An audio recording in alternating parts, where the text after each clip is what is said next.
এ বন্ধু রে, এ নরসিংদীর মুসলমান, আল্লাহর নবী সাল্লাল্লাহু আলাইহি ওয়াসাল্লাম মদিনা থেকে চিঠি লিখে দিলেন ওই সময়ের হিরাক্লিয়াস বাদশাহ।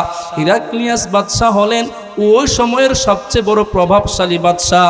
আমার নবীজি সাহাবীদের কাছে একটা চিঠি লিখলেন। চিঠির মধ্যে লিখে দিলেন, আমি আব্দুল্লাহর পুত্র মুহাম্মদ, আমি আল্লাহর পক্ষ থেকে পাঠানো পয়গম্বর। যদি আমার দিন আমার ধর্ম মেনে নাও, দুনিয়াতেও শান্তি পাইবা, আখিরাতেও শান্তি পাইবা। মুসলমান বাজান, এ আল্লাহর নবী এই চিঠি লিখিয়া সাহাবীর হাতে দিয়ে দিলেন। সাহাবী হিরাক্লিয়াস বাদশার কাছে চলে গেলেন। বাদশার সামনে যখন চিঠিটা দিয়ে দিলেন, লম্বা ঘটনা বাজান, সংক্ষেপ করে বলতেছি। মুসলমান বাজান রে আমার, সাহাবী হিরাক্লিয়াস বাদশার কাছে গিয়া চিঠিটা যখন দিয়া দিলেন, বাদশা জাহাপনা, আল্লাহর নবীর পক্ষ থেকে আমি এসেছি। এই যে চিঠিটা তিনি লিখেছেন, এই চিঠিটা দেখেন, আপনি আপনার জন্যই পাঠিয়েছেন। বাদশা চিঠিটা মালাইয়া দেখে কোন আরবের এক রাখাল মুহাম্মদ নামক এক ব্যক্তি আমার কাছে চিঠি লিখলো।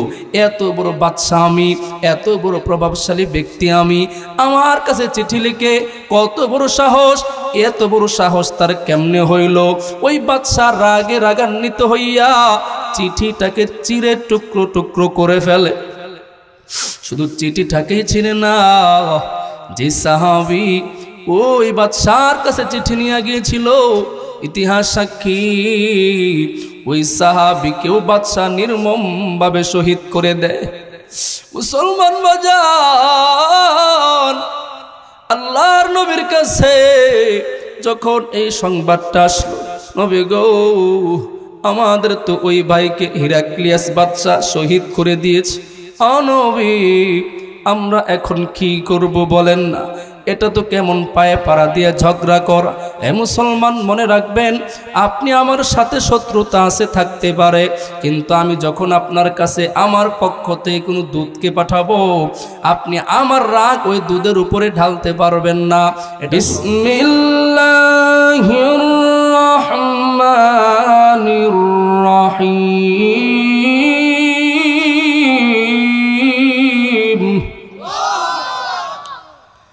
قل إن كنتم تحبون الله فاتبعوني يحببكم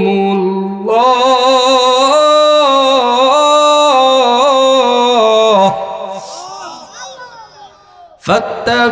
فاتبعوني يحببكم الله ويغفر لكم ذنوبكم والله غفور رحيم।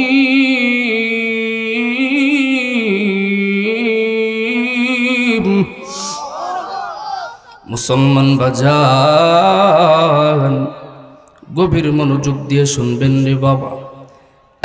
নরসিংদীর মুসলমান, আমার আল্লাহ এই আয়াতের মাধ্যমে জাতিকে, উম্মতকে, বান্দাদেরকে একটা মেসেজ দিয়ে দিলেন, বান্দারা রে আমার, নবী আপনি আপনার আদরের উম্মতদেরকে বলে দেন। কি বলে দিবেন? আল্লাহ বলেন, কুল, হে নবী আপনি বলেন, ইন কুনতুম তুহিব্বুনাল্লাহ, ও নবী গো, বান্দা হিসাবে সবাই আমি রবকে ভালোবাসতে চাই। আপনি একজন হিন্দুকে জিজ্ঞাসা করবেন, সেও বলবে সৃষ্টিকর্তাকে ভালোবাসি। একজন খ্রিস্টানকে প্রশ্ন করবেন, সেও বলবে সৃষ্টিকর্তাকে ভালোবাসি। আপনি যত মানুষ দুনিয়াতে আছে, যত ধর্মের মানুষ দুনিয়াতে আছে, যাকে জিজ্ঞাসা করবেন সে বলবে তার সৃষ্টিকর্তাকে ভালোবাসি। আল্লাহ বলেন, বন্ধু আপনি বলে দেন তাদের ভালোবাসাটা আমার কাছে তখনই গ্রহণযোগ্য হবে। ভালোবাসবে সবাই বলবে ভালোবাসি, কিন্তু ভালোবাসাটা আমার কাছে গ্রহণযোগ্যতা পাবে না। কখন পাবে? ফাত্তাবিউনি, যখন এই মানুষগুলো আপনি নবীর অনুসরণ করবে। এ বন্ধু,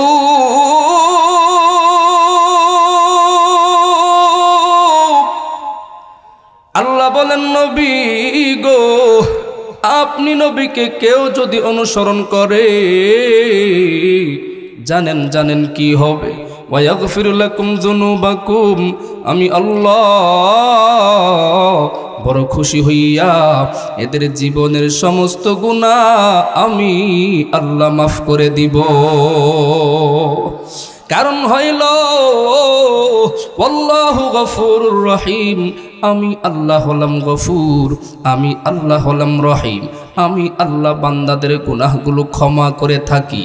এ মুসলমান, আজ আমার দেশে আমার সমাজে কত মানুষ নবীজিকে ভালোবাসি বলে চিল্লায়, কিন্তু যখন আপনি সিরতের দিকে তাকাবেন, যখন আপনি সুরতের দিকে তাকাবেন, নবীর কোনো সুন্নত নাই। মুখে বলে নবীকে ভালোবাসি, মুখে বলে নবীকে মোহাব্বত করি। নবী বলেন মান আহাব্বা সুন্নতি ফাকাদ আহাব্বানি ওয়া মান আহাব্বানি কানা মাই ফিল জান্নাহ।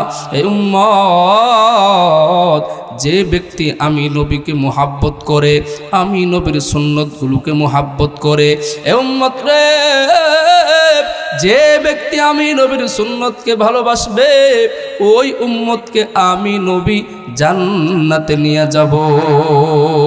কানা মাই ফিল জান্নাহ, সে আমার সাথে জান্নাতে থাকবে। মাই আমার সাথে থাকবে। এবার যান, সাহাবীরা আল্লাহর কাছে এমনিতেই দামি হয় নাই। সাহাবীদের সবচেয়ে বড় একটা বৈশিষ্ট্য ছিল, সাহাবীরা সর্বক্ষেত্রে চিন্তা করতেন নবীজি এই কাজটা কেমনে করছেন, আমি আপনি এইগুলোর দিকে খেয়াল করি না। সাহাবায়ে কেরাম নবীজিকে সব সময় ফলো করতেন, ভালোবাসতেন, অনুসরণ করতেন। কেমন অনুসরণ করতেন জানেননি?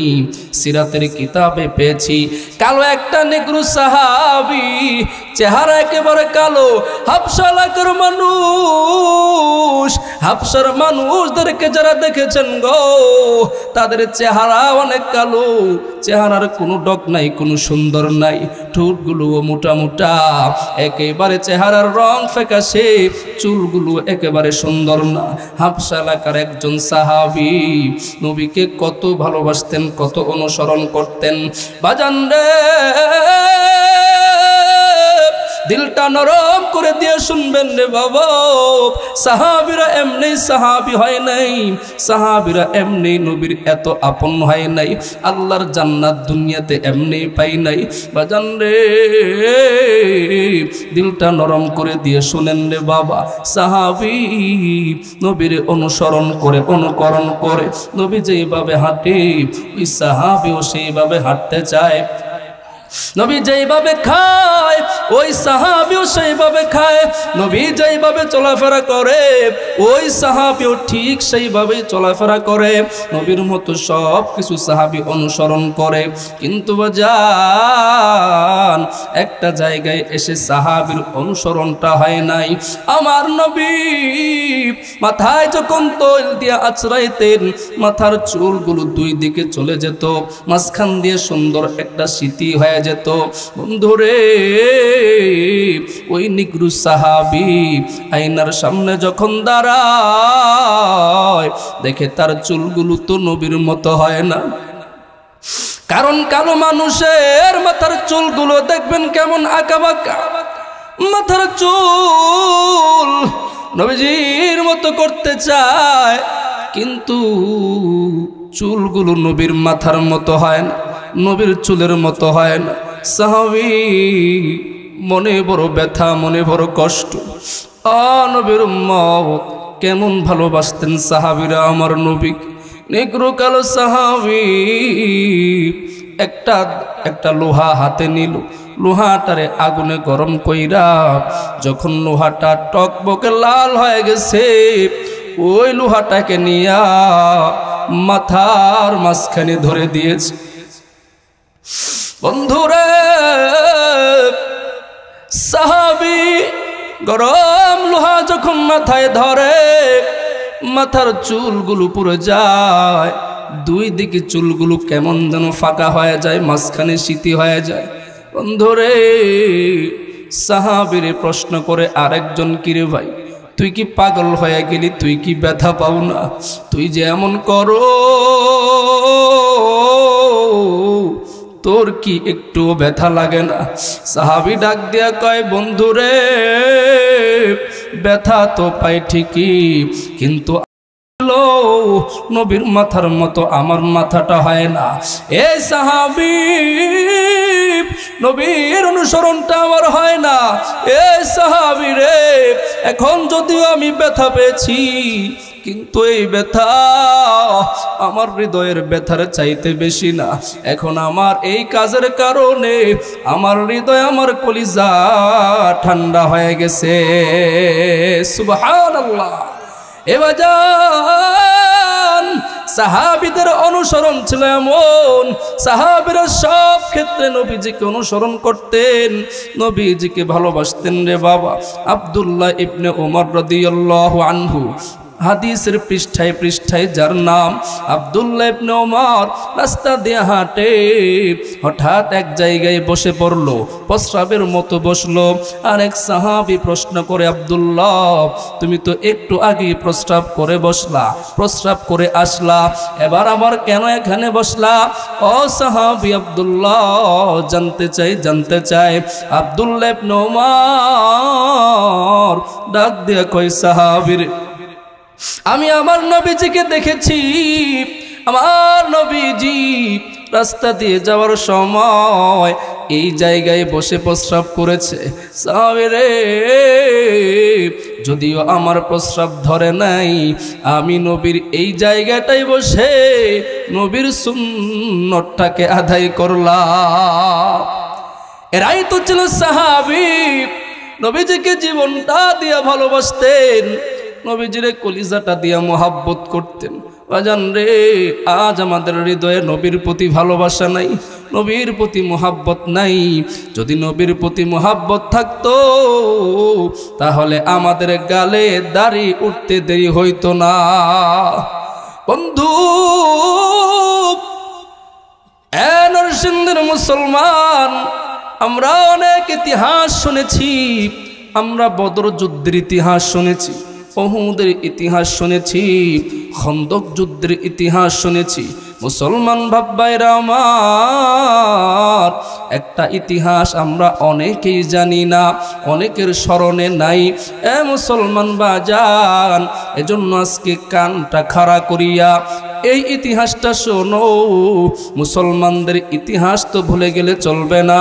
মুসলমান কেমন জাতি, মুসলমান কেমন জাতি ছিল রে বাবা। এ বন্ধু রে, এ নরসিংদীর মুসলমান, আল্লাহর নবী সাল্লাল্লাহু আলাইহি ওয়াসাল্লাম মদিনা থেকে চিঠি লিখে দিলেন ওই সময়ের হিরাক্লিয়াস বাদশাহ। হিরাক্লিয়াস বাদশাহ হলেন ওই সময়ের সবচেয়ে বড় প্রভাবশালী বাদশাহ। আমার নবীজি সাহাবীদের কাছে একটা চিঠি লিখলেন, চিঠির মধ্যে লিখে দিলেন, আমি আব্দুল্লাহর পুত্র মুহাম্মদ, আমি আল্লাহর পক্ষ থেকে পাঠানো পয়গম্বর। যদি আমার দিন, আমার ধর্ম মেনে নাও, দুনিয়াতেও শান্তি পাইবা, আখিরাতেও শান্তি পাইবা। মুসলমান বাজান, এ আল্লাহর নবী এই চিঠি লিখিয়া সাহাবীর হাতে দিয়ে দিলেন। সাহাবী হিরাক্লিয়াস বাদশার কাছে চলে গেলেন। বাদশার সামনে যখন চিঠিটা চিঠিটা দিয়া দিলেন। লম্বা ঘটনা বাজান, সংক্ষেপ করে বলতেছি। মুসলমান বাজান রে আমার, সাহাবী হিরাক্লিয়াস বাদশার কাছে গিয়া চিঠিটা যখন দিয়া দিলেন, বাদশা জাহাপনা, আল্লাহর নবীর পক্ষ থেকে আমি এসেছি, এই যে চিঠিটা তিনি লিখেছেন, এই চিঠিটা দেখেন, আপনি আপনার জন্যই পাঠিয়েছেন। বাদশা চিঠিটা মেলাইয়া দেখে কোন আরবের এক রাখাল মুহাম্মদ নামক এক ব্যক্তি আমার কাছে চিঠি লিখলো। এত বড় বাদশা আমি, এত বড় প্রভাবশালী ব্যক্তি আমি, আমার কাছে চিঠি লিখে কত বড় সাহস, এত বড় সাহস তার কেমনে হইল? ওই বাদশা রাগে রাগান্বিত হইয়া চিঠিটাকে চিরে টুকরো টুকরো করে ফেলে। শুধু চিঠিটাকেই ছিঁড়ে না, যে সাহাবী ওই বাদশার কাছে চিঠি নিয়ে গিয়েছিল, ইতিহাস সাক্ষী, ওই সাহাবীকেও বাদশা নির্মম ভাবে শহীদ করে দেয়। মুসলমান বাজান, আল্লাহর নবীর কাছে যখন এই সংবাদটা আসলো, নবী গো, আমাদের তো ওই ভাইকে হিরাক্লিয়াস বাদশা শহীদ করে দিয়েছে।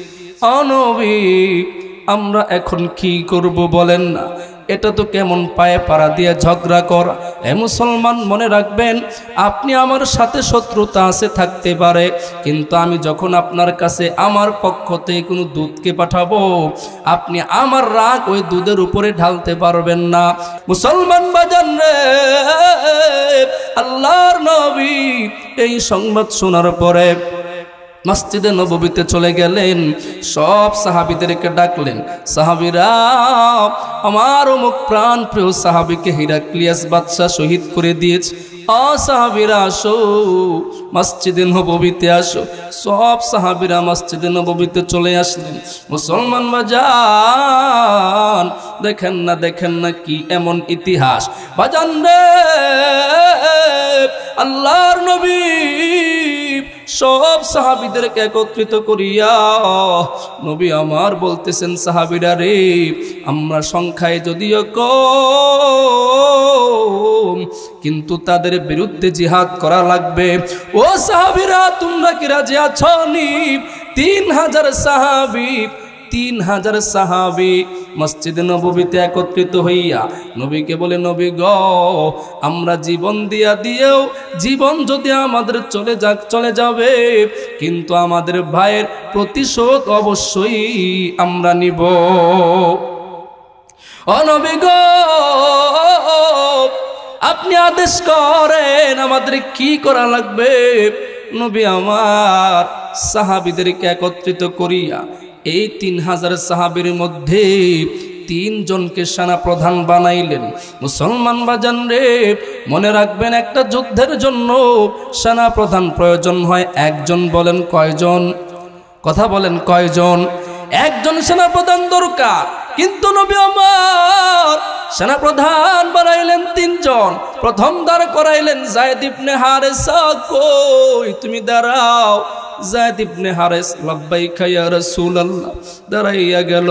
2 নম্বর নবী বললেন, জাফর ইবনে আবি তালিব, তুমি কই দাঁড়াও। জাফর ইবনে আবি তালিব লাব্বাইকা ইয়া রাসূলুল্লাহ বলে দাঁড়ায়া গেল। 3 নম্বর আব্দুল্লাহ ইবনে রাওয়াহা, তুমিও দাঁড়াও। 3 জনকে নবী দাঁড় করাইলেন। নবী স্পষ্ট ভাবে বলে দিলেন, ও যায়েদ, যদি তুমি এই যুদ্ধে শাহাদাত বরণ করো, তাহলে তোমার পরবর্তীতে সেনা প্রধানের দায়িত্ব পালন করবে আমার চাচাতো ভাই জাফর ইবনে আবি তালিব। জাফর ইবনে আবি তালিব, তুমি যদি শহীদ হয়ে যাও, তোমার পরিবর্তে তোমার স্থানে নেতৃত্ব দিবে আমার সাহাবী আব্দুল্লাহ ইবনে রাওয়াহা। নবীজি এটাও বলে দিলেন, এই 3 জন যদি শাহাদাত বরণ করে, তাহলে এ মুসলমান একটু ভাবতে পারেন, মরণ নিশ্চিত, শাহাদাত নিশ্চিত।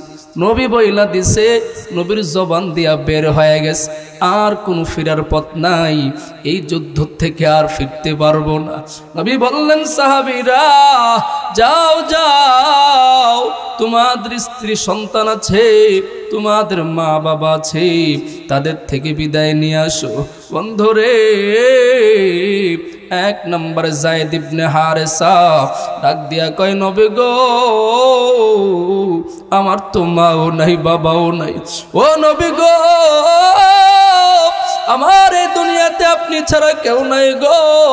যেহেতু আপনি আমাকে অর্ডার করছেন, আপনি আমাকে অনুমতি দিয়েছেন, আপনি তো আমাকে বলেই দিয়েছেন, আমার মা আয়েশা তো পর্দার আড়াল থেকে শুনেই ফেলেছে, আমার আর কারো ঝাড়ে দেওয়ার দরকার নাই গো নবী। এ মুসলমান, একটু ভাবেন না, যেখান থেকে আসার আর কোনো রাস্তা নাই। সাহাবী কি পরিমাণ পাগল হয়ে গেছে, আমরা হইলে তো একটু সুযোগ নিতাম। যেহেতু নবী আমারে বলছে একটু বিদায় নেওয়ার জন্য, যা একটু ঘুরে আসি, এদিকে সেদিকে সময়টাকে নষ্ট করে আসি। সাহাবী বলেন, না না ও নবী, আমাকে সময় দেওয়ার কোনো প্রয়োজন নাই। দ্বিতীয় সাহাবী জাফর ইবনে আবি তালেব, কত বড় একজন সাহাবী, যিনি অনেক বছর ওই হাবশা এলাকাতে সফরে ছিলেন, হিজরতে ছিলেন।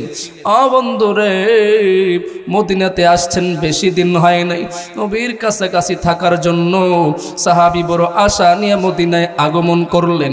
ওই সাহাবী দৌড়াইয়া স্ত্রীর কাছে চলে গেলেন, বিবি রে, আর মনে হয় দেখা হবে না। যদি দুনিয়াতে দেখা না হয়, দেখা হবে জান্নাতে। বিবি ডাক দিয়া কই, স্বামী গো, কি এমন হইল, হঠাৎ করে এমন কথা কেন বলতেছেন স্বামী?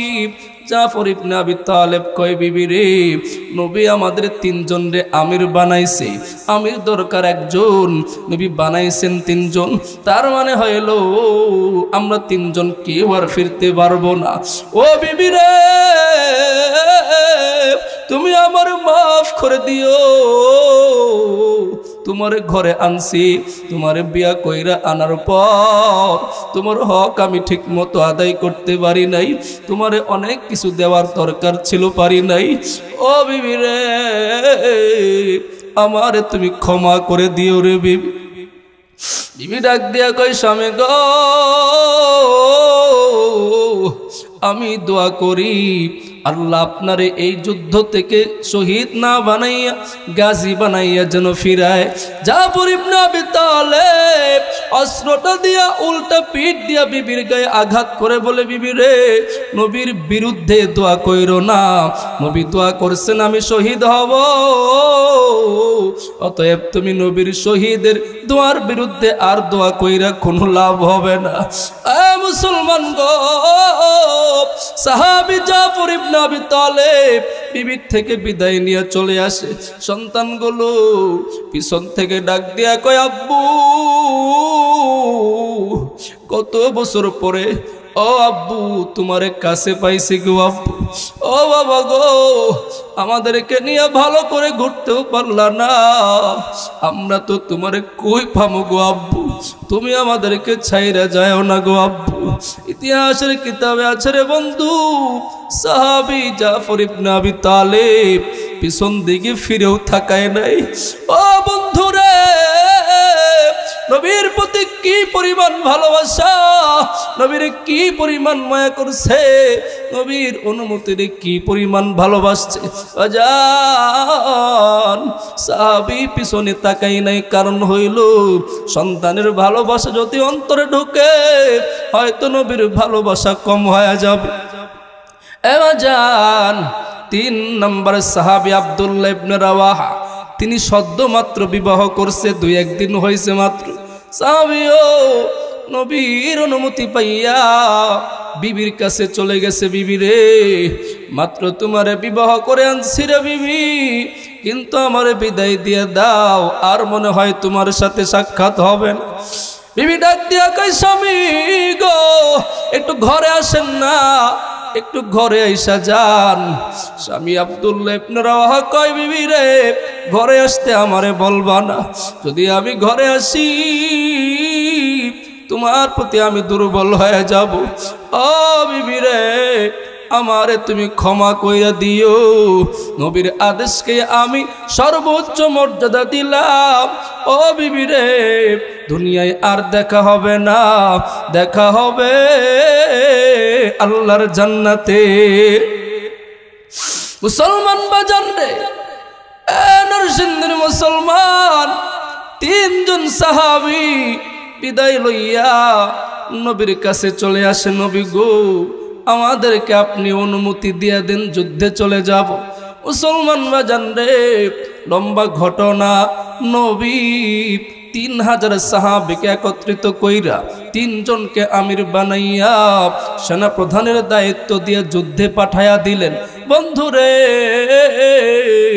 ওই বিপরীত দলের যে হিরাক্লিয়াস রোম সম্রাটের পক্ষ থেকে এসেছিল 1 লাখ, তাদের সাথে মক্কার ইহুদি কাফেররা জোট বাইধা আরো বাড়াইছে 1 লাখ, মোট 2 লাখ কাফের। চিন্তা করতে পারেননি, কই 2 লক্ষ আর কই মাত্র 3000, কেমনে কি হবে? সাহাবীরা মুতার প্রান্তরে চলে গেল। মুতার প্রান্তরে গিয়া দেখে যে 2 লক্ষ ওই কাফের সৈন্যরা, আর মাত্র দিক দিয়ে 3000 সাহাবী। কেমনে সম্ভব? সাহাবীদের মনে কিছুটা সংকীর্ণতা চলে আসে। আব্দুল্লাহ ইবনে রাওয়াহা দাঁড়াইয়া ডাক দিয়া কয়, সাহাবীরা, তোমাদের মনে কিসের এই সংকীর্ণতা? যুদ্ধ তো সংখ্যা দিয়া হবে না, যুদ্ধ তো হবে আমাদেরকে দিয়া। বিজয় দেওয়ার মালিক তো আরশের মালিক আল্লাহ। ও সাহাবীরা, তোমরা ভয় করবা না, আল্লাহর জন্য জিহাদ করতে থাকো, আল্লাহ অবশ্যই আমাদেরকে বিজয় দিয়া দিবে। মুসলমান বাজান রে, আল্লাহর নবীর আদেশ পাইয়া সাহাবীরা চলে গেল যুদ্ধের ময়দানে। যুদ্ধের দামামা বেজে গেল। সাহাবী প্রথম আল্লাহর নবীর সাহাবী যায়েদ ইবনে হারেসা যুদ্ধের ময়দানে ঢুকে গেল। যুদ্ধ করতে করতে বাজান রে, এক পর্যায়ে যায়েদ ইবনে হারেসা আল্লাহর নবীর আদেশে যুদ্ধ করে করে করে করে অনেক কাফেরকে হত্যা করে এক পর্যায়ে যায়েদ ইবনে হারেসার বুকে একটা তীর বিদ্ধ করে উনি জমিনে গড়াগড়ি খায়। ওনাকে এক পর্যায়ে শাহাদাতের পেয়ালা পান করতে হয়। 2 নম্বর সাহাবী জাফর ইবনে আবি তালেব, যার ইতিহাস বড় করুন, তিনি গিয়া প্রথম সাহাবী যায়েদ ইবনে হারেসার হাত থেকে পতাকা নিয়ে নিল। পতাকা হাতে নিয়ে, যুদ্ধের একটা নীতি ছিল, পতাকা হাত থেকে পড়ে গেলেই ওই কাফেররা বুঝবে তারা পরাজয় হয়েছে আর কাফেররা বিজয় অর্জন করেছে। মুসলমান বাজান রে, আল্লাহর নবীর সাহাবী জাফর ইবনে আবি তালেব পতাকা হাতে নিল।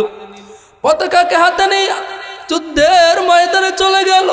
মুসলমান বাজার যুদ্ধ করতেছে, এক পর্যায়ে কাফেররা তাকায়া দেখে কোনোভাবেই তো তাকে থামানো যায় না, অনেক কাফেরকে কচু কাটা করে ফেলছে। এক পর্যায়ে দূর থেকে যখন তীর নিক্ষেপ করে, মুসলমান আল্লাহর নবী সাহাবী জাফর ইবনে আবি তালেব জমিনে পড়ে গেল রে বাবা।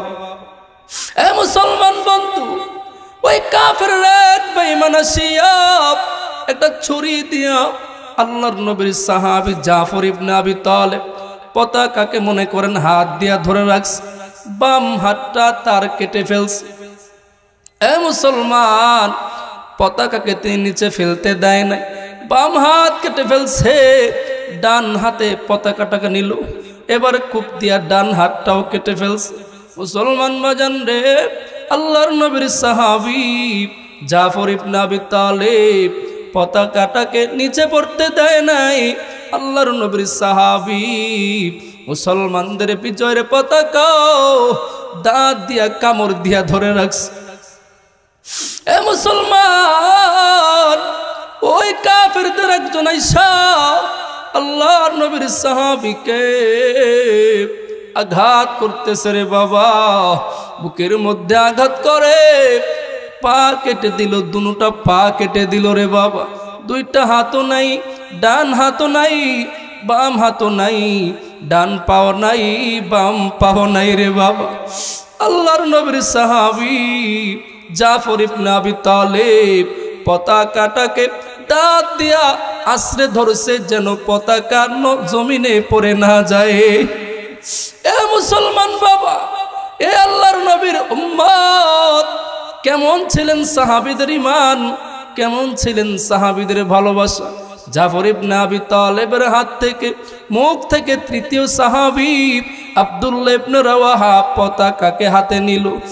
আর জাফর ইবনে আবি তালিব কয়, রে আব্দুল্লাহ, যদি জীবিত থাকো, যদি নবীর কাছে যাইতে পারো, আমার সম্পর্কে বলিও। আমি জাফর, একটা পা চলে গেছে, দুইটা পা হারায়া গেছে, দুইটা হাতও আমার কেটে ফেলছে কাফের। এরপরেও আমি নবীর ইজ্জতের পতাকাকে জমিনে পড়তে দেই নাই। এ মুসলমান বাজান রে, সাহাবীরা যুদ্ধে এক পর্যায়ে বিজয় লাভ করে। কারণ বিজয় তো সংখ্যা দেয়া হয় না, বিজয় দেয় কে? আরো জোরে মুসলমানের আওয়াজে বলতে হবে, বিজয় দেয় কে? এ মুসলমান, আল্লাহ নবীর সাহাবীরা ঈমানকে মজবুত করে যুদ্ধ করতেই লাগলো। এক পর্যায়ে 2 লক্ষ কাফেরদেরকে হারাইয়া আল্লাহ তাআলা মুসলমানদেরকে বিজয় দান করলেন। ঘটনা বলার উদ্দেশ্য হইল, মুসলমান বাজান রে, সাহাবীরা নবীর আদেশকে কি পরিমাণ মায়া করছে, কি পরিমাণ পালন করছে, কি পরিমাণ অনুকরণ করছে। নবী আদেশ দিছে, জীবনের মায়া করে নাই, নবীর আদেশকে জীবনের মায়ের চাইতে বেশি অগ্রগণ্য করেছে। আজ আমরা মুসলমান, এমন অনেক মুসলমান আসি পাওয়া যাবে, বলি শুধু নবীরে ভালোবাসি, কিন্তু নবীর একটা সুন্নতের ধারেও আমরা নাই, ঠিক কিনা বলেন? এজন্য বাজান, আমার বয়ানের সময় শেষ। আমরা নবীজিকে ভালোবাসি, শুধু বললেই হবে না, বললেই হবে? কথা বলেন, বললেই হবে? ভালোবাসতে হবে কিভাবে? দিল থেকে, মন থেকে। যেভাবে ভালোবেসেছেন সাহাবীরা, যেভাবে অনুকরণ করছেন সাহাবীরা, সেভাবে ভালোবাসা লাগবে। শুধু বললাম মুখ দিয়ে ভালোবাসি ভালোবাসি ভালোবাসি, কিন্তু কাজে কামে আমাদের কোনো দেখলে বোঝা যায় না লোকটা যে নবীর একজন আশিক, তাহলে এই ভালোবাসার কোনো লাভ হবে? কথা বলেন, লাভ হবে? এজন্য নবীজিকে ভালোবাসতে হবে দিল থেকে, মন থেকে। আপনি ভালোবাসেন শুধু বললেন, কিন্তু নবীজির যে সুন্নতগুলো আছে সেগুলোর বলে আমরা নাই, এই ভালোবাসায় কাজ হবে?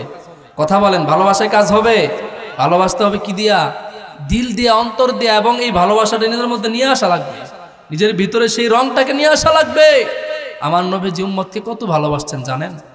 উম্মতের কি পরিমাণ মায়া করছেন, কি পরিমাণ উম্মতের ভালোবাসছেন। শুধু একটা হাদিস আপনাদেরকে শোনাই। আল্লাহর নবী সাল্লাল্লাহু আলাইহি ওয়াসাল্লাম চাঁদনি রাতে, জ্যোৎস্না রাতে আম্মাজান আয়েশাকে নিয়ে খোলা আসমানের নিচে বসে আছেন। আম্মাজান আয়েশা আল্লাহর নবী সাল্লাল্লাহু আলাইহি ওয়াসাল্লামকে প্রশ্ন করলেন, ও নবী, আমি আপনার কাছে একটা জিনিস চাই, একটা জিনিস আপনার কাছে আমি চাই। আম্মাজান আয়েশার এই কথার উত্তরে নবী বলেন, ও আয়েশা, আমার প্রাণপ্রিয় স্ত্রী, কি চাও বলো। আম্মাজান আয়েশা বলে, নবী গো, আমি আপনার কাছে এমন একটা দোয়া চাই, এমন একটা দোয়া আপনি আমার জন্য করেন, যেই দোয়াটা আপনি কারোর জন্য করেন না। একটা বিশেষ আলাদা একটা দোয়া আমি আপনার কাছে চাই, সেটা আজকে আমার জন্য করেন। আল্লাহর নবী সাল্লাল্লাহু আলাইহি ওয়াসাল্লাম আম্মাজান আয়েশার জন্য একটা দোয়া করলেন, আল্লাহুম্মা গফিরলি আয়েশা, ও আল্লাহ, তুমি আমার আয়েশাকে মাফ করে দাও। মা কদ্দামাত মা আসাররাত, তার সামনের গুনাহ মাফ করে দাও, পেছনের গুনাহ মাফ করে দাও, তার শুরুর গুনাহ মাফ করে দাও, শেষের গুনাহ মাফ করে দাও। এই দোয়াটা যখন নবীজি করছে, আরে আম্মাজান আয়েশা এত খুশি হয়েছে, এত খুশি হয়েছে। আরে নবী দোয়াটা করলেন কি, আমার সামনের গুনাহ মাফ, পেছনের গুনাহ মাফ, ছোট গুনাহ মাফ, বড় গুনাহ মাফ, সব গুনাহ মাফ করে দিয়েছেন। এই দোয়া যেহেতু আল্লাহর নবী করছে, এর থেকে বড় দোয়া আর কি হইতে পারে? আম্মাজান আয়েশা খুশি হইয়া এত খুশি হইছে, আর এত খুশি হইছে, খুশিতে আল্লাহর নবীর জড়ায়া দিছে। কুলে শুয়ে পড়ছে, স্বামী তো কুলে শুয়ে পড়ছে, কি দোয়াটা করছে রাসূল। তখন নবীজি একটা কথা বলছিলেন, আয়েশা আয়েশা তুমি এত খুশি হইতেছো, অথচ আয়েশা তুমি কি জানো আমি এই দোয়াটা আমার উম্মতের জন্য ফজরের পরেও করি, জোহরের পরেও করি, আসরের পরেও করি, মাগরিবের পরেও করি, এশার পরেও করি, তাহাজ্জুদের সময় করি, আওয়াবিনের সময় করি, ইশরাকের পরে করি। আমি যখন যেভাবে আল্লাহর দরবারে দুইটা হাত পাতি তখনই আমি আমার উম্মতের জন্য এই দোয়াগুলো করি, আল্লাহ আমার উম্মতের সামনের গুনাহ, পেছনের গুনাহ, জীবনের সব গুনাহ আমার উম্মতের মাফ করে দাও। সুবহানাল্লাহ। এই তো আমার নবী, এই তো আমার নবী। নবীজি মৃত্যু শয্যায় শায়িত, কিছুক্ষণের মধ্যে নবী ইন্তেকাল করবে। বাজান, আজ আমার দেশে, আজ আমরা যত বড় খারাপ মানুষই হই বাপ, যদি আমার বাপে আমার মৃত্যুর সময় একটা কথা বলে যে বাবা এই কাজটা করিও, আপনি কিন্তু জীবন দিয়ে এই কথাটা পালন করেন। আমার বাপে মরামুহ কথাটা কয়ে গেছে, এবং আমরা কই না, মরার সময় কথাটা বলছে বাপে, কথাটার খুব দাম, যত খারাপ ছেলেই হোক কথাটারে খুব দাম দেয়, এই জিনিসটা পালন করার চেষ্টা করে জীবন দিয়া। কেন? আমার বাপে মৃত্যু মুখে এই কথাটা বলে গেছে। ঠিক বাজান, আমার নবীও মৃত্যু শয্যায় শায়িত। এ মুসলমান, নবীর সামনে আজরাইল এসে পড়েছে, জিবরাইল পাশে বসা। এ মুসলমান, আমার নবী মৃত্যুর পূর্বে দুইটা ওসিয়ত করে গেলেন। এক নাম্বার ওসিয়ত, উম্মত আসসালাহ আসসালাহ আসসালাহ, নামাজ নামাজ নামাজ। উম্মত নামাজটারে ছাইরো, নামাজরে হেফাজত করো উম্মত। আর যাই কিছু করো, তোমার নামাজ ঠিক তো তোমার সব ঠিক, নামাজে গরমিল তো তোমার সব কিছু গরমিল। আজ মসজিদের মাইকে আজান হয়, মসজিদে হাইয়া আলাস সলা বলে, হাইয়া আলাল ফলা বলে, আপনি সোজাবা হাঁটেন। এমন ঘাওরা ঘাটতে আর কেউ আপনার এই ঘাড় সোজা করবো একদিন, আপনার এই ঘাড় ঠিকই সোজা হবে। এজন্য বাপ এখনই বুঝতে শিখেন। আজ তোমার মোবাইলে একটা মিস কল আসলে, একটা কল আসলে তুমি টের পাও, খবর পাও কে আমারে ফোনটা দিছে, সাথে সাথে তুমি কলের ব্যাক করো, ফোনটাকে ব্যাক করো, তাকে উল্টা একটা কল করো। মুসলমান 5 বার এই মসজিদ থেকে আল্লাহর পক্ষ থেকে মুয়াজ্জিন ডাকে, আসো নামাজের দিকে, আসো কল্যাণের দিকে। আল্লাহ সবচেয়ে বড়, আল্লাহ সবচেয়ে বড়। 5টা বার তোমারে ডাকে, অথচ মুসলমান তোমার একটা বারও ডাকে কোনো সাড়া দিলা না।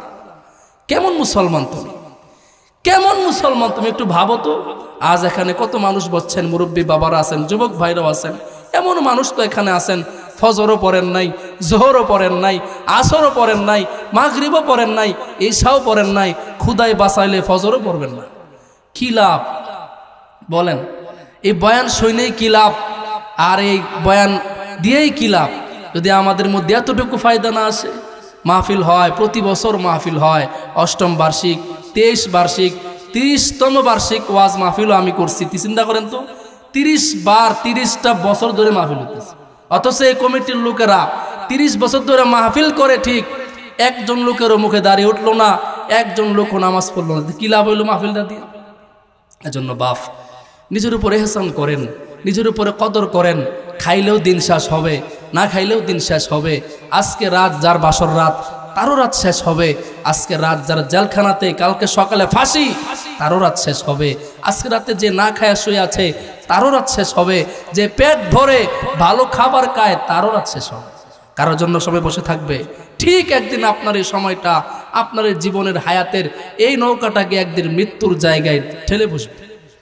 মৃত্যুর দিকে এগিয়ে যাইতেছে আপনার জীবন, আপনার হায়াত, অথচ খবর নেই মুসলমান, খবর নাই। আহ বাপ, আজ কি বলবো, আর কি বলবো বলেন? একটা মানুষ এই সামনে শায়িত, লাশ হইয়া শুয়ে আছে, লাশ হইয়া শায়িত একটা মানুষ, সামনের মানুষগুলা কয়েকজন দাঁড়ায় আছে, জানাজা পড়বে। জানাজার টাইম মনে করেন 10:30, 10:30 জানাজা হবে। 10:30 বাজা গেছে, 31, 32, 33, 34, 35 হয়ে গেছে, 5 মিনিট লেট হয়ে গেছে। কিছু মানুষের এত অস্থিরতা, এত অস্থিরতা, এত ব্যস্ততা। কেউ মিয়া টাইম টেবিলের ঠিক রাখো না, বললো 10:30 নামাজ, এখন 35 বাজা গেছে, এখনো তোমরা দাঁড়াও না।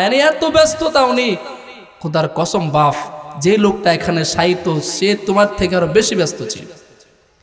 যেখানে আজকে লাশ হয়ে শুয়ে আছে, সে তোমার থেকে কম ব্যস্ত ছিল না। তোমার থেকে কম দুনিয়াদারি করে নাই, আজকে সে তো এখানে লাশ হয়ে আছে। দুনিয়ার সব ঠিক আগের মতোই চলছে, দুনিয়ার সব কিছুই চলছে, সে তো লাশ হয়ে আছে। একটু বুঝেন বাপ, কারো জন্য দুনিয়া থেমে থাকে না, কারো জন্য দুনিয়ার সময় বসে থাকে না। রাস্তায় অ্যাক্সিডেন্ট করছে সিএনজি, 3 জন মানুষ জায়গায় একেবারে মরে গেছে, অথচ সিএনজির মানুষগুলা যে মরছে পাশ দিয়ে কিন্তু ঠিকই মানুষ চলে যাচ্ছে। বাসও চলছে, প্রাইভেট কারও চলছে, অটোও চলছে, সিএনজিও চলছে। আপনি যে মারা গেছেন আপনার জন্য কেউ থেমেও থাকে না, একটা সেকেন্ডের জন্য থামেও না, একটা সেকেন্ড আপনার জন্য কেউ দেরি করবে না। আরে কি হয়েছে নে, তাড়াতাড়ি যানজট শেষ করো, মরে গেছে তোগুলো সরাও, রাস্তা ক্লিয়ার করে দাও। বাপ, এটাই দুনিয়া, দুনিয়া এটাই। দুনিয়া বড় স্বার্থপর বাপ, দুনিয়া কাউরে থাকতে দেয় না, দুনিয়া কাউরে থাকতে দেয় না। দুনিয়া আমার দাদারে থাকতে দেয় নাই, আমার দাদারে আমি দেখছি আজ আমার দাদা নাই, আমার নানারে আমি দেখছি আজ আমার নানা নাই, আমার দাদিরে আমি দেখছি আজ আমার দাদি নাই, আমার নানিরে আমি দেখছি আজ আমার নানি নাই। আমার তো মা বাবা আছে আলহামদুলিল্লাহ। এখানে কত ভাই আছেন যার মা আছে বাবা নাই, যার বাবা আছে মা নাই। এমনও ভাই তো এখানে আছেন যার মাও নাই বাবাও নাই, অন্ধকার কবরে চলে গেছে। ও বাপ, মায়ের জন্য বাবার জন্য কত কষ্ট না করেছেন, নিজের জমানো টাকাগুলো বাবার পিছনে খরচ করে দিয়েছেন, এক হসপিটাল থেকে ফেরত দিয়েছে, অন্য হসপিটালে নিয়ে গেছেন। উদ্দেশ্য ছিল একটাই, আমার বাপ যেন না মরে, আমার বাপ যেন না মরে। কিন্তু মুসলমান, দুনিয়া আপনার বাবারে থাকতে দেয় নাই। এটাই দুনিয়া, দুনিয়া এটাই। দুনিয়া কাউরে থাকতে দিবে না। এখানে আজকে আছে, হয়তো এখানে যারা বসছেন আগামী বছর এখান থেকে কত মানুষ বিদায় হয়ে যাবে, কত মানুষ আগামীতে এখানে আর বসতে পারবেন না। কার জানি কাফনের কাপড় দোকানে চলে আসছে, জঙ্গলের বাস কার জন্য রেডি হয়ে গেছে, আমাদের খবর নেই। এজন্য শেষ কথা এটাই বাপ, নিজেকে বুঝতে শিখেন, নিজেরে চিনতে শিখেন, নিজেরে বুঝতে শিখেন, আল্লাহর ইবাদত বন্দেগী করেন। হজরত চলে আসছে, দেরি করা মোটেও সম্ভব না। আমি যে কথাগুলো বললাম ভাঙ্গাছোড়া, খারাপ কথার থেকে ভালো কথাগুলো গ্রহণ করার তৌফিক দান করুন। বিশেষ করে আমার ভাই হাফেজ মাওলানা মুজাম্মেল বিন মুসলিউদ্দিন এখানে আছেন আপনাদের ইমাম হয়ে, আমার খুব মহাব্বতের ভাই, একসাথে অনেক দিন পড়াশোনা করছি। তো আপনাদের ইমাম হিসাবে এখানে আছেন, খোঁজখবর রাখবেন, ভালোবাসবেন। ইমামের সাথে সম্পর্ক রাখলে কি লস হইব? কথা কন, লস হইব? এমন সম্পর্ক করবেন, এমন সম্পর্ক করবেন যেন ইমাম সাহেব আপনার মৃত্যুতে কাঁদে। আমি আমার জীবনে আমার এক উস্তাদ ছিলেন মুজাহিদুল ইসলাম সুসঙ্গী সাহেব, ওনাকে দেখেছি, একজন মুসল্লি মারা গেছে, মুতাওয়াল্লি সাহেব মারা গেছে, হুজুর নিজে কবরে নামাইছে, কবর থেকে উঠা হুজুর দোয়া করতে পারতেছেন, এত কাঁদতেছেন। আপনি ভাবতে পারেন একজন ইমাম মুসল্লির জন্য কখন কাঁদে? আপনি এমন মহাব্বত একজন আলেমের সাথে করেন, এমন একজন মায়া একজন আলেমের সাথে করেন যেন আপনার মৃত্যুতে তিনি কাঁদেন, চোখ দেন যেন পানি বের হয়, তাহলে আপনার জীবন সাকসেস। আপনাকে রেখে সে জান্নাতে যাবে না। এজন্য বাপ, ইমাম সাহেবের খোঁজখবর রাখবেন, ইমাম সাহেবের খেয়াল রাখবেন, ভালোবাসবেন। আল্লাহ তাআলা আমাকে আপনাদের সকলকে কথাগুলোর উপর আমল করার তৌফিক দান করুন। আমিন আমিন। ওয়া আখিরু দাওয়ানা আলহামদুলিল্লাহি রাব্বিল আলামিন।